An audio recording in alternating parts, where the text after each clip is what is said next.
नमस्कार दोस्तों। आज मैं आपको एक ऐसी दिल छू लेने वाली कहानी सुनाने जा रही हूँ जो हमारी समाज की सबसे बड़ी सोच को चुनौती देती है। ये कहानी है वारिस और इसकी लेखिका है आभा श्रीवास्तव। इस कहानी में एक सवाल उठता है कि आखिर असली वारिस कौन होता है? क्या सिर्फ बेटा ही परिवार का नाम आगे बढ़ाता है, या फिर वो जो मुश्किल वक्त में परिवार का साथ निभाए? इस कहानी में आपको देखने को मिलेगा भावनाओं का संघर्ष, समाज की सोच और एक ऐसा सच जो आपकी सोच बदल देगा कि क्या सच में सिर्फ बेटा ही घर का वारिस होता है, या फिर वक्त आने पर बेटियां भी इतिहास बदल लेंगी। जिसे लोग वारिस नहीं मानते वही एक दिन पूरे परिवार का सहारा बन जाए तो चलिए बिना समय गवाए शुरू करते हैं ये दिल को छू लेने वाली कहानी, वारिस पार्ट 2। घर में बस अम्मा और संतोषता की ही चलती थी। शांत स्वभाव के बापूजी रिटायर होने के बाद और भी अंतर्मुखी हो गए थे। सरकारी रुतबे ने संतोषता का अहंकार और भी बढ़ा दिया था। घर बैठी बीवी उन्हें बच्चे पैदा करने की मशीन से अधिक कुछ नहीं लगती थी। उनकी चरित्रहीनता को लेकर विभाग में कई बार बातें उड़ चुकी थी। ऐसा नहीं था कि सुप्रिया भाभी को यह सब पता नहीं था, किंतु वे अपना घर तोड़ना नहीं चाहती थी। वे एक बार पुनः गर्भवती हुई। जिद तोड़कर गर्भ परीक्षण करवाया। गर्भ में बेटा तो था, लेकिन फिर भी 2 महीने सुप्रिया भाभी की जान सांसत में पड़ी रही। यह तो एक जुआ था जिसमें सुप्रिया भाभी की कोख दांव पर लगी थी। वे 2 माह अंतर्द्वंद झेलते हुए खखोली हो गई। 9 बाद पुत्रवती भवा का आशीर्वाद मिला, किंतु 2 शापों के साथ बेटा जन्म से ही गूंगा बहरा था। यह तो पहले दिन ही पता चल गया था, किंतु 4-5 दिन बाद ही उसकी विचित्र हरकतें देखकर सभी को अटपटा लगने लगा। बच्चे का भावहीन चेहरा और कांच की गोलियों सी आंखें भयावह लगने लगी। धीरे धीरे हमें ज्ञात हो गया कि बच्चा नॉर्मल नहीं है। उसके साथ के बच्चे घुटने चलते, किलकारियां भरते, किंतु वह भाव शून्य आंखों से स्थिर बना हमें घूरता रहता। किंतु सुप्रिया भाभी ने हार नहीं मानी। अपने उसी मंद बुद्धि शिशु पर वे जान छिड़कती। संतोष दाव से गाली देते, बाप होकर भी बेटे को मरने की बद्दुआ देते, अनाथालय छोड़ने की बात करते, पर अडिग हिमशिला सी सुप्रिया भाभी सब झेल जाती। यूं लगता वह बच्चा सुप्रिया भाभी से पूर्व जन्म की कोई शत्रुता निभाने आया है। दिनेश दा इलाहाबाद गए थे इंजीनियरिंग की कोचिंग करने। उसमें तो सफल ना हो सके, पर अम्मा के मुंह बोले भाई छुट्टन मामा की बड़ी बेटी से दिल अवश्य लगा बैठे। छुट्टन मामा की वही बेटी कालांतर में मेरी रचना भाभी बनी। रचना भाभी की प्रेरणा ही थी जो दिनेश दा निराश नहीं हुए। बीएससी, एमएससी और फिर पीएचडी की डिग्री लेकर वे इलाहाबाद विश्वविद्यालय में मैथ्स के लेक्चरर नियुक्त हुए। छुट्टन मामा की 3 बेटियां थी। मध्यवर्गीय परिवार था। जिस दान दहेज की अम्मा को अपेक्षा थी, उसका सूद भर भी मिल ना पाया।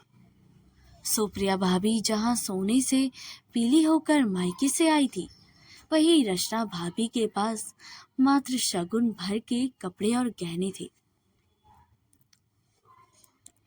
ना घर गृहस्थी का कोई सामान, ना कोई नगद। अम्मा का मुंह तो तभी से फूल गया जब दिनेश दा ने अपनी पसंद जाहिर की थी। वे बड़बड़ करती फिरती थी, छुट्टन की हालत हम जानत नहीं का, तिनको तक देह नहीं, कहाँ फंस गए दिनेश। लेकिन दिनेश दा ब्याह करके ही माने और ले गए रचना भाभी को अपने साथ। वे जानते थे कि प्रतापगढ़ में अम्मा के पास रचना भाभी को छोड़ने का मतलब था कि रात दिन रचना भाभी की गृहस्थी में पिसती और दहेज ना लाने के ताने सुनाती।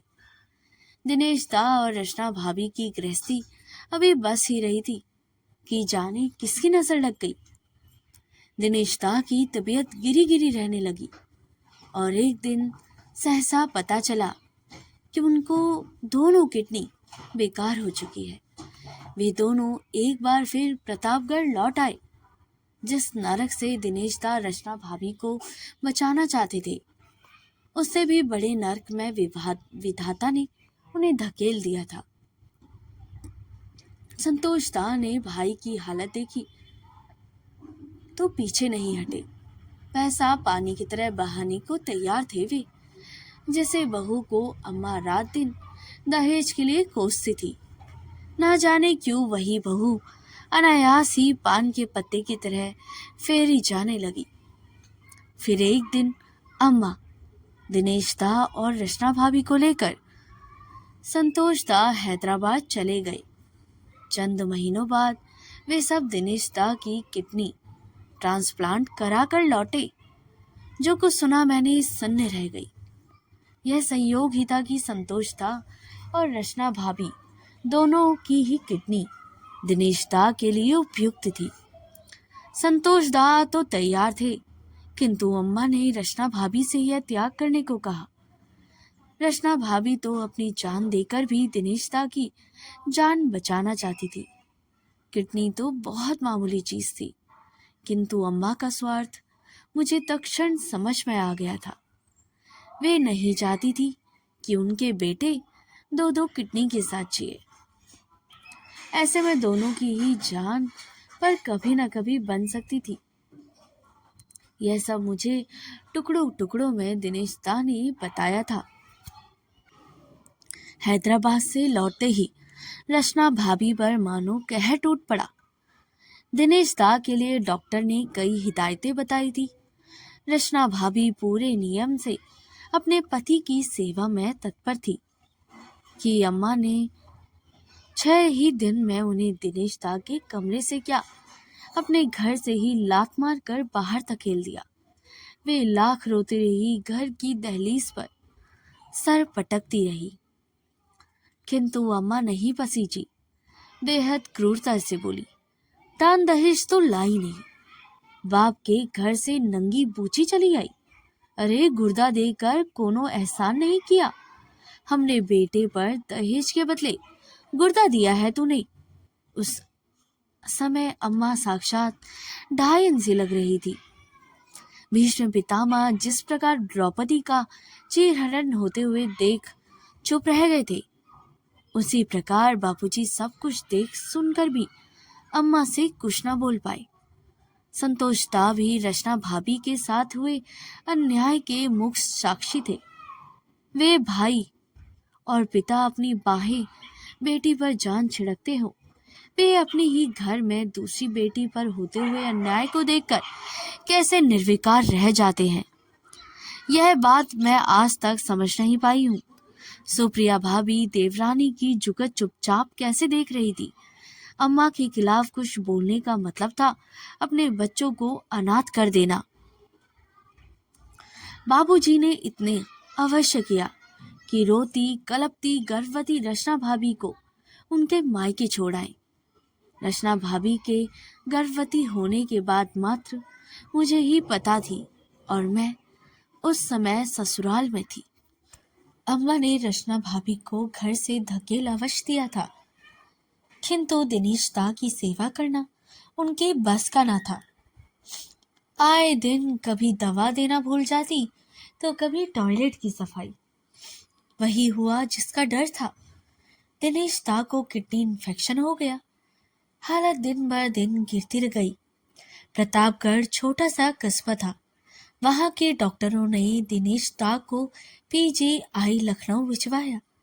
दिनेश दा को आभास हो चला था कि अब वे चंद दिनों के मेहमान हैं। उनकी करुण आंखें कतार बोली, मुझे अब भी याद आती है। वसुधा रचना कहाँ चली गई? ऐसे बिना बताए एक बार उसे देख लूं तो चैन से मर सकूंगा। लेकिन दिनेश दा यूं ही चुपचाप चले गए, बिना रचना भाभी से मिले। उनकी मृत्यु का धक्का बाबूजी बर्दाश्त नहीं कर पाए। महीने भर के अंदर वे सभी इस दुनिया से कूच कर गए। घर में दो दो मौतों के सदमों से अम्मा उभर नहीं पा रही थी। सुप्रिया भाभी का बेटा मंटू अब 12 बरस का हो चुका था। परिवार का एकमात्र वंशज, जिसकी देखभाल करने से सुप्रिया भाभी ने अपना जीवन होम कर दिया था। वे अम्मा, संतोष था और बिटिया और बेटों की सेवा में रात एक तपस्विनी थी। मंटू के लिए सुबह उठकर वे बेड पैन देती, कपड़े बदलती, दलिया खिलाती, सूप पिलाती। मजाल थी कि उसके सुंदर चेहरे पर एक शिकन भी आ जाती कि एक दिन अनायास सी मंटू के हाथ पैर ऐंठ गए। मुंह से फेन निकलने लगा और वह गौं गौं करता हुआ अपने बिस्तर पर लुढ़क गया। अम्मा के परिवार का यह वंशज भी जाता रहा, जिसके पैदा होने के लिए कितनी कितनी मनौतियां मानी गई थी। ना जाने कितने व्रत उपवास किए गए थे। साल भर के अंदर हमारे घर में यह तीसरी मृत्यु थी। इस हादसे के बाद अम्मा को फालिस मार गया। जबान लपटने लगी। दुख से उभर कर सुप्रिया भाभी ने धीरे धीरे दोनों बेटियों का ब्याह निपटाया। उनकी भी उम्र हो चली थी। बिटिया अपने ससुराल में सुखी थी, लेकिन अभी शायद विधाता को अम्मा से, सुप्रिया भाभी और रचना भाभी के साथ हुए अन्याय का और अधिक बदला लेना था। संतोष दा अपनी अनियमित दिनचर्या और उल्टी सीधी आदतों के कारण कई बीमारियां झेल रहे थे। एक रात सोए तो सुबह उठे ही नहीं। अम्मा चित्कार कर उठी। जिन दो बेटों पर उन्हें इतना अहंकार था, आज उनके जीते जी ही दोनों इस दुनिया से विदा ले ली थी। अब तो मायके जाते भी मुझे भय लगता। इतने बड़े घर में मात्र बिस्तर में पड़ी अम्मा और श्वेत, वस्त्रधारियां सुप्रिया भाभी, सारा घर भाए भाए करता। अम्मा को धीरे धीरे अब एहसास होने लगा था कि उन्होंने अपनी मनमानी से पूरा घर तबाह कर दिया था। परमात्मा की ऐसी लाठी उन पर पड़ी जिस पर आवाज ही नहीं हुई थी। बिस्तर पर पड़े पड़े पता नहीं कैसे उनके हाथ पर सब टेढ़े मेढ़े होकर अकड़ गए थे।